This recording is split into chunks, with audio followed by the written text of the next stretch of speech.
Hoy vamos a empezar con la analítica de lo sublime, pero claramente estamos en la crítica del juicio. Estamos abandonando de a poco la analítica de lo bello y estamos ingresando a la analítica de lo sublime. La idea de lo sublime es muy hermosa, genera es muy sugerente, es un pensamiento acerca de lo sublime que suele agradarle mucho al que está estudiando, porque le abre el pensamiento hacia nuevas posibilidades y suele dejarlo reflexionando. Este concepto, después, más adelante quizás lo podemos nombrar, ha sido revisitado durante el siglo XX y siglo XXI por varias cuestiones que un poquito más hacia el final o la próxima les voy a ir mencionando de qué manera se fue revisitando estas consideraciones acerca de lo sublime en Kant, pero que tienen su antecedente en otros pensadores. Especialmente al que se suele nombrar es a Pseudo-Longino, que es aparentemente el primero que habría mencionado el tema de lo sublime, y también a Edmund Burke, que nosotros lo vimos en Marchand Fils. En el texto de Marchand Fils está la cita a Edmund Burke, que trabaja y reflexiona sobre lo bello y sobre lo sublime. Pero no es exacto lo que está diciendo Kant. Son como los que lo han precedido en la reflexión sobre esta idea, o sobre este concepto. Prefiero decirle idea de manera más general, para no confundirlos. Así que lo que vamos a hacer ahora, esta primera parte, es presentar lo sublime en relación a lo bello, a modo de despedida. Así nos vamos despidiendo de lo bello y también recordándoles algunas cuestiones que vimos hace unas clases atrás, pero que preciso que las refrescamos juntos. Ustedes siempre pueden visitar ese concepto en otras clases, en otros textos, y lo pueden leer, pero prefiero que en este momento lo refresquemos juntos, así se lo acuerdan bien, porque preciso que esté presente. Por eso les puse el recordar acá, ¿sí? Nosotros habíamos hablado, cuando hablamos del orden del conocimiento, mencionamos que había intuiciones y que había conceptos. ¿Se acuerdan que fue como un planteo acerca de las representaciones? Vimos que entre las intuiciones había puras y empíricas, y había entre los conceptos puros y empíricos. Si se acuerdan, las intuiciones empíricas eran las a posteriori, que eran las intuiciones sensibles, las que percibo por medio de los sentidos, y estaban las intuiciones puras de la sensibilidad, que eran espacio y tiempo. Eso nada más que para recordarlo, pónganlo en un costado de la cabeza. Pero también habíamos hablado de conceptos, y que los conceptos también podían ser puros o empíricos. Los conceptos puros eran los de la facultad del entendimiento, los conceptos puros del entendimiento, que también llamábamos categorías. Bueno, los había empíricos también, ¿sí? A los que llegábamos de manera inmediata a través de un proceso de abstracción de notas comunes. Dejémoslo aparte, dejemos las categorías también aparte, y todo esto lo traje para que ustedes recuerden y repasen esta parte. Porque recuerden que entre los conceptos había puros del entendimiento, pero también había puros de la razón. Los conceptos puros de la razón, Kant también los denomina ideas de la razón. Eran conceptos puros de esta otra facultad que es la razón. Por eso también les puse a modo recordatorio las tres facultades con las que estamos trabajando, que son imaginación, entendimiento y razón. La imaginación y el entendimiento las estuvimos visitando más, porque eran las facultades que operan en el ámbito del conocimiento. Conocemos con imaginación y entendimiento, con razón no. No opera la razón en el ámbito cognitivo, sí imaginación y entendimiento. Pero también vimos en la analítica de lo bello que imaginación y entendimiento también operan frente a la representación de lo bello para emitir el juicio de gusto y en relación al sentimiento de placer. Pero vimos también que se relacionaban ellas dos de manera diferente a cómo se relacionaban en el ámbito cognoscitivo. ¿Qué pasó? ¿Quién quedó afuera? La facultad de la razón. Estas dos, imaginación y entendimiento, vimos de qué modo estaban operando en el ámbito estético y en el ámbito cognoscitivo. Pero una facultad quedó apartada, como por el momento sin actividad alguna, y es la razón. ¿Por qué lo estoy recordando? Porque ahora va a empezar a intervenir. Va a intervenir junto con la imaginación. Sin embargo, el entendimiento no va a estar operando. Ahora, en lo sublime, va a operar imaginación y razón. El entendimiento ya no. Por la misma razón, porque va a entrar a la escena en lo sublime la razón, es que quiero que recuerden que existían ideas de la razón para Kant, o bien conceptos puros de la razón.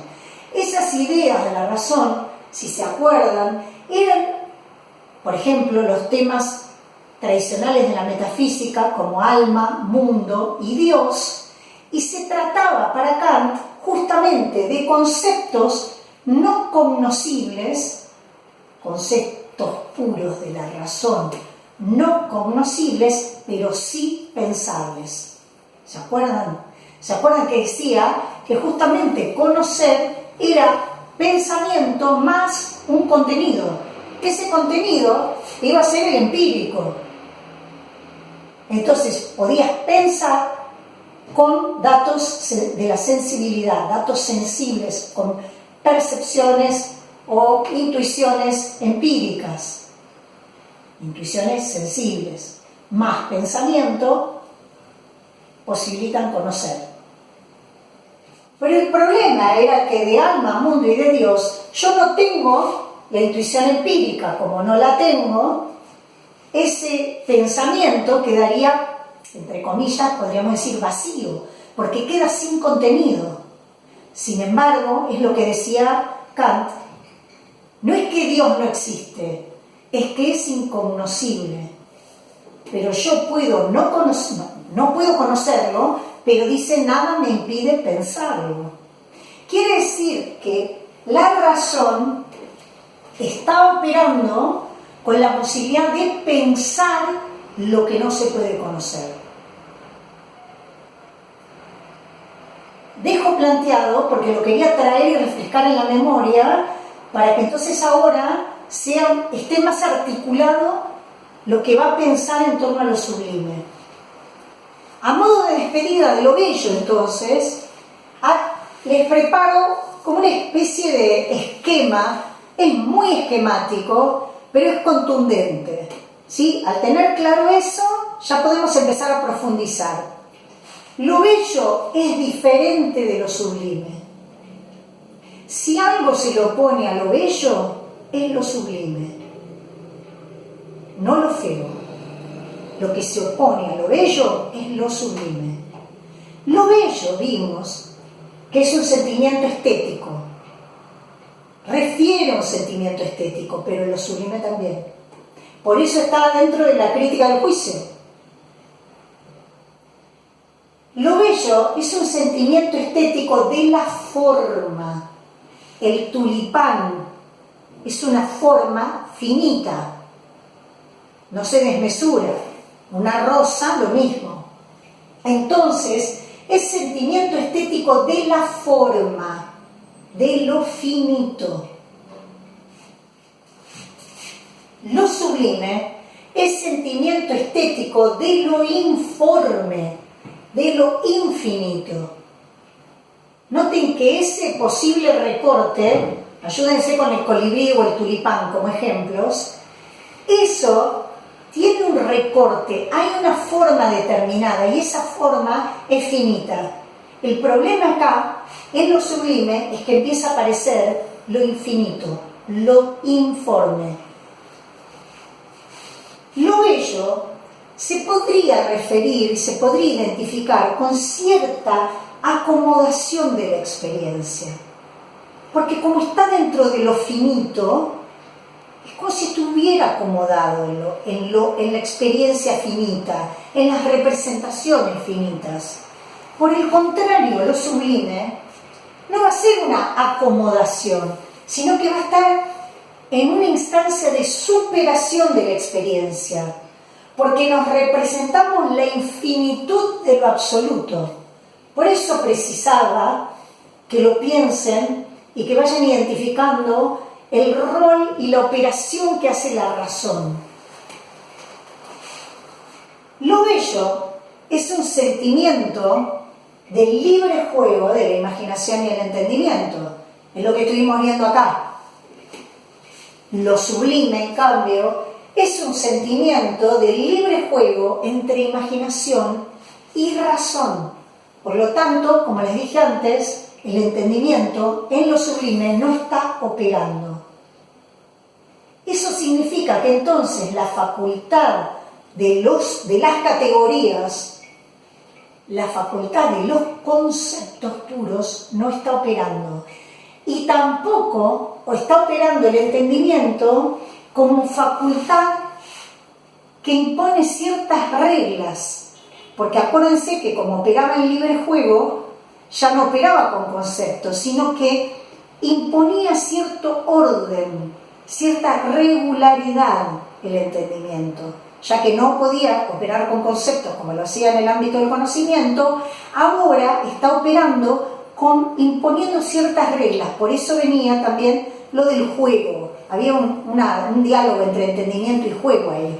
Ahora va a haber el libre juego, pero ese rol no va a estar más. Y no es casual, es porque en algún punto el entendimiento, al imponer regla, operaba con cierta finitud. Pero si ahora estamos frente a lo informe, a lo desmesurado, a lo infinito, a lo absoluto, a lo que escapa y desborda la forma finita, el entendimiento ya no puede operar más. Es como si se le fuera de competencia, se le escapa de su competencia y va a correr en auxilio de la otra facultad que podía pensar lo absoluto. Era la facultad que podía pensar a Dios. Por lo tanto, no es casual que entonces esté en la posibilidad de pensar lo fuera de forma o lo que escapa a la finitud. Va a haber dos tipos de sublimidad. Kant va a distinguir lo sublime matemático de lo sublime dinámico. Pero antes de entrar a esa distinción, que ahora en un ratito vamos a ordenar un poco las características de cada una, quería trabajar un poquito más con lo bello y con lo sublime, porque tanto lo bello y lo sublime se consideran como categorías limítrofes en la estética kantiana. Estaba pensando en lo feo. No, justamente entre lo bello y lo feo hay límites. Lo bello y lo sublime justamente no lo son. Están muy cerca. Sí, hay distinción en ellas, pero no hay el límite que habría entre lo bello y lo feo. Lo bello y lo sublime mantienen cierta semejanza en el punto en el que otorgan cierto placer en el sujeto. Quiere decir entonces que no son estrictamente, como podríamos decir, como si fueran opuestas, como pensándolo entre lo bello y lo feo, que podrían ser opuestas. No lo son tanto y sin embargo conservan cierta distinción. No lo son tanto porque ambas son categorías que causan placer al sujeto, pero no causan placer de la misma manera. Hay entonces, en la medida en que causan cierto placer, hay cierta hermandad entre lo bello y lo sublime, y sin embargo, el placer que podría causar lo sublime es distinto porque se considera una especie de placer negativo. Si el placer negativo no es estrictamente dolor, no lo piensen estrictamente como, bueno, entonces lo bello causa placer, no es exactamente así. En lo sublime hay un placer negativo que es su fundamento, que no es estrictamente displacer, que no es estrictamente dolor, sino que es un dolor que provoca placer. Por lo tanto, entre lo bello y lo sublime hay cierto punto en común y sin embargo hay distinción. Eso en común que tienen es que ambos causan placer, pero otra vez se distinguen un poco. Uno causa placer como satisfacción, que es el caso de lo bello, y lo sublime causa un placer negativo, es decir, que es un dolor que provoca placer. Lo digo porque en muchos casos aparece como idéntico al displacer, como un placer doloroso. Es que algo de verdad hay ahí, pero lo interesante es que en lo sublime el placer nace del dolor.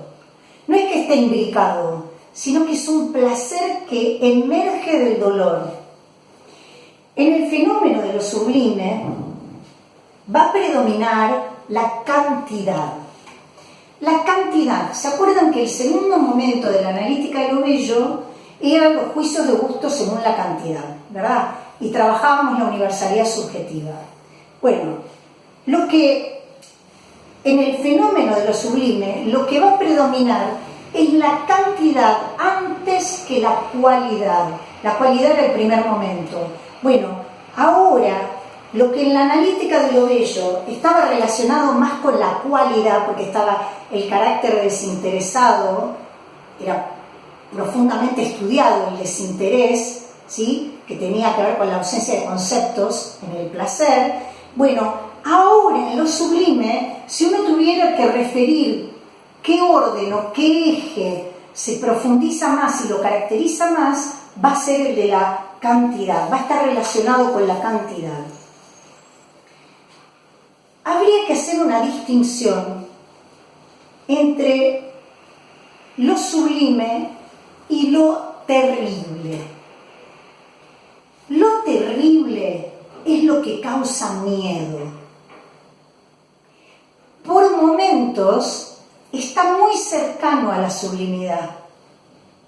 Está muy cercano, sin embargo, no son lo mismo. Porque lo terrible, al causar miedo y no dolor con placer, al causar miedo, pone en riesgo el juicio estético. Es decir, que en lo sublime es condición necesaria para que tengamos un sentimiento estético de lo sublime, es condición necesaria sentirse a resguardo, sentirse a salvo, sentirse protegido. Vamos a hacer un ejemplo provisorio antes de ir a la distinción entre los dos tipos de sublimidades, pero supongan ustedes un tsunami, supongan ustedes la erupción de un volcán. La erupción de un volcán estaría bien, sería como un ejemplo productivo para nosotros. Una cosa es estar a los pies del volcán o cerca del volcán y estar presente, es decir, tener la experiencia sensible de la erupción del volcán y la lava cubriendo la tierra y avanzando, y otra cosa es ser contemplador de ese espectáculo estando uno a salvo y fuera de riesgo. Es bien diferente. Si uno está cerca, se involucra. Al no estar a salvo, no es posible la contemplación. Si no es posible la contemplación, no va a ser posible un juicio estético. ¿Por qué? Porque vamos a estar frente a lo terrible. porque vamos a tener miedo y vamos a salir corriendo, porque está en riesgo nuestra integridad física.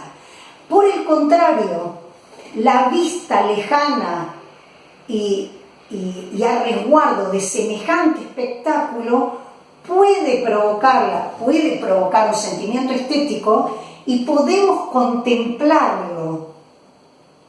Si estás ahí en la escena, no podés contemplarlo. Entonces, una cosa es aquello terrible o lo terrible. Lo terrible pone en riesgo el juicio de lo sublime. De la misma manera que lo agradable, cuando uno dice esto es agradable, que lo dice esto es agradable para mí, cuenta con la existencia de la cosa, del chocolate, de la pizza, de lo que sea, el juicio de lo agradable pone en riesgo el juicio sobre lo bello. Hay cierto paralelo entre el juicio de lo terrible y el juicio de lo agradable, porque el paralelo es que no dan lugar a la posibilidad de que haya un juicio estético, lo ponen en riesgo. En lo sublime, dijimos, hay un libre juego de facultades, ya sabemos que es la imaginación y la razón la que está trabajando, y ese juego de facultades están en relación a cierta cercanía con el evento y que provoca cierta lejanía también. Es decir, el volcán en erupción, yo tengo frente a mí algo que podría causarme la muerte, pero estoy lo suficientemente lejos para que eso no me afecte. Sería así. Es decir, veo la cercanía de la muerte, pero a distancia. Una tempestad, pero la ves por la ventana. A la vez, somos espectadores del peligro, pero no somos protagonistas. Esa es la exigencia de lo sublime, que al tener que provocar la contemplación, te tiene que posibilitar el lugar del espectador. Porque si sos protagonista, muchos de esos espectáculos te llevarían a la muerte.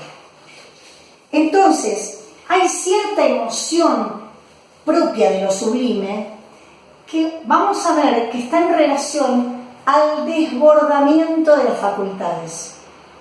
Hay cierto desborde de las facultades.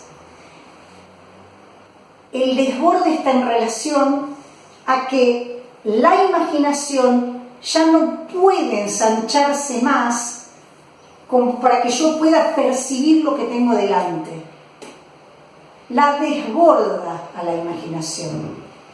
Y ese desborde provoca que la facultad de la imaginación le pida auxilio a la razón. Porque no puede contener tanto espectáculo. Quizás les sirva también, si visitaron las cataratas del Iguazú, la baranda de la garganta del diablo.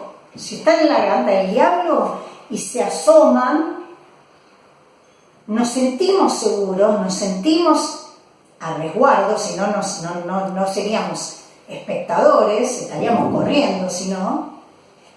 Y sin embargo, la inmensidad es tal que la imaginación no puede contener en sí la cantidad de percepciones parciales que va acumulando. Es tan enorme, es tan gigantesco el espectáculo, que entonces la percepción va de a recortes, de a pasos, y va guardando en la imaginación todas esas percepciones parciales ya percibidas. El problema es que llega un punto en que es tan enorme lo que se está contemplando que la imaginación siente que no puede guardar más parcialidades percibidas. Y cuando siente que no puede guardar más en sí tantos recortes de percepciones, se vence y le pide auxilio a la razón. La razón que es la que puede pensar lo infinito, porque se siente la imaginación ahora humillada, pequeña, insuficiente. Es demasiado enorme ese espectáculo. No puede seguir guardando las parciales percepciones para componerse el espectáculo total. Como no puede, se vence y humillada le pide auxilio a la razón.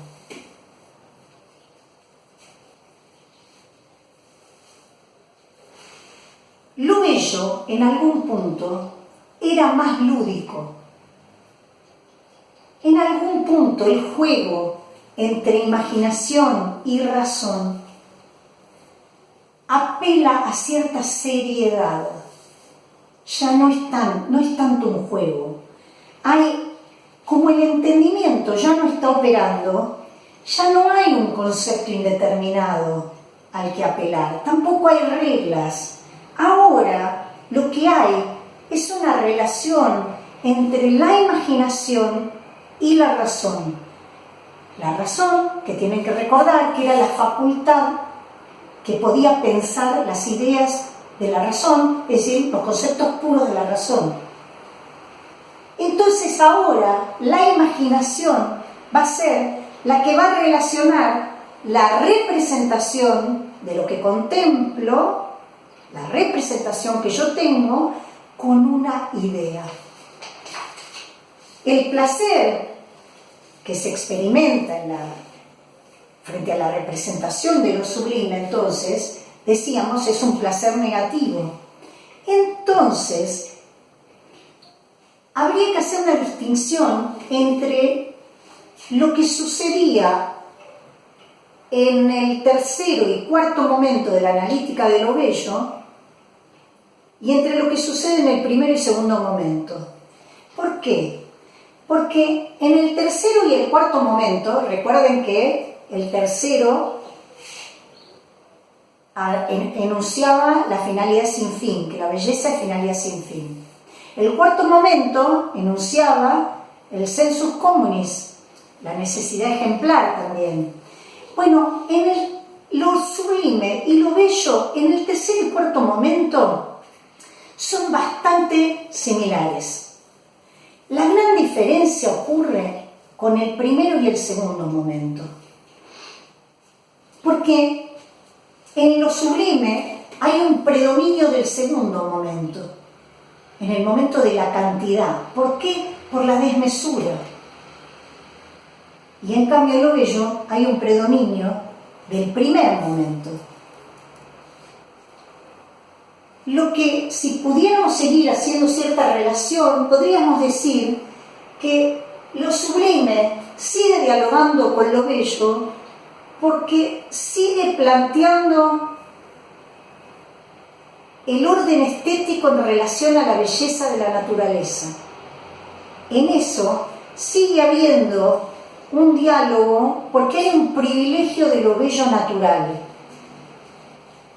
También está en relación a lo inmensamente grande, a lo inmensamente gigante. Por eso en lo sublime se dialoga mucho con la ausencia de medida. Esa ausencia de medida, en este caso, no es un problema de la matemática, no es un problema científico de la física. La ausencia de medida, en este caso, tiene que ver con lo estético. Porque es una ausencia de medida y es absolutamente inmedible. Si fuera medible, habría regla, habría concepto. Estarías trabajando con cierta finitud en algún punto porque va a ser medible. Acá se dispara de lo medible y eso que se dispara de lo medible, esa desmesura, apela al orden estético, no al científico.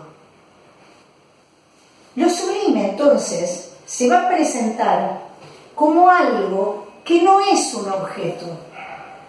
Por eso, no tiene medida, porque el objeto tiene medida. Entonces acá no hay una apelación a un objeto. El objeto tiene medida y tiene forma. Aquí estamos frente a lo que no tiene medida y a lo que no tiene forma.